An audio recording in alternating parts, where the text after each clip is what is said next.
గం గం గం గణాధిపతి నమ. ఓం విశ్వకర్మనే నమ. నాయనలారా వినండి, మీకు ఒక చిన్న సూత్రం కూడా చెప్తున్నా. మన సనారి విశ్వేశ్వర స్వామి, ఏమారెడ్డి యోగి వీళ్ళందరూ కూడా ఈ బంగారం కొరకు పాటుపడి రసవాదాలుగా మారి ఆ రసవాద విద్యలన్నీ గ్రంథాల రూపంలో రాశారనమాట. వాటిల్లో ఒక పద్యం చెప్తా వినండి, దానికి అర్థం కూడా చెప్తా వినండి.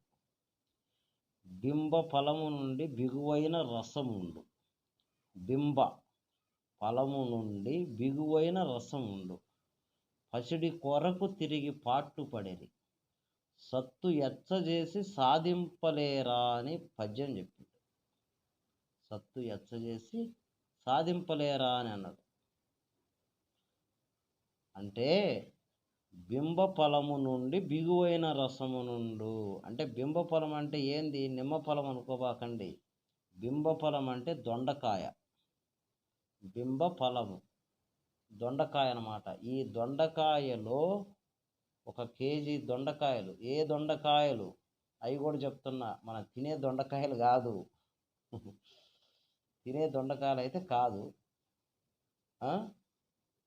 నాగదొండకాయలు అంటే సేదు దొండకాయలు, నాగదొండకాయలు, పిచ్చి దొండకాయలు అని రకరకాలుగా ఉంటుంది అన్నమాట. ఈ దొండకాయలను తీసుకొచ్చి మొత్తం దంచేసి దాంట్లో ఉంచి రసం తీయండి. ఆ రసం తీసి పాదరసం ఒక ఇనప బాండీలో పోసి వండితే బిగువైన రసం ఉండు. బిగువైన అంటే అగ్నికి నిలబడే రసం ఉంటుంది అన్నమాట. ఆ పసిడి కొరకు తిరిగి పాట్లు పడిరి అన్నాడు. అర్థమైందా? ఈ పసిడి లేక అల్లాడిపోయారు. ఈ బిగువైన రసం తీసుకొని పక్కన పెట్టుకోవాలి. ఈ బిగువైన రసం తర్వాత ఈ రసముతోటే సత్తు కట్టాలి. ఇక్కడ అర్థమవుతుందా?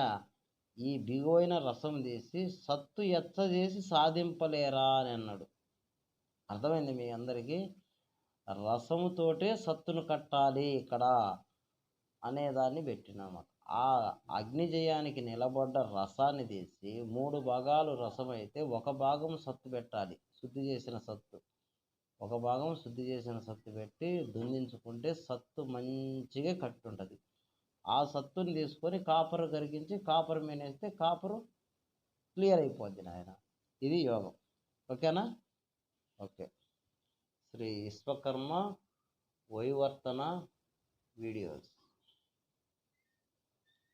శ్రీ విశ్వకర్మ అవగాహన వీడియోస్ మిత్రం. ఒకసారి అవగాహన కొరకే మీ అందరికీ నేను చెప్తున్నా.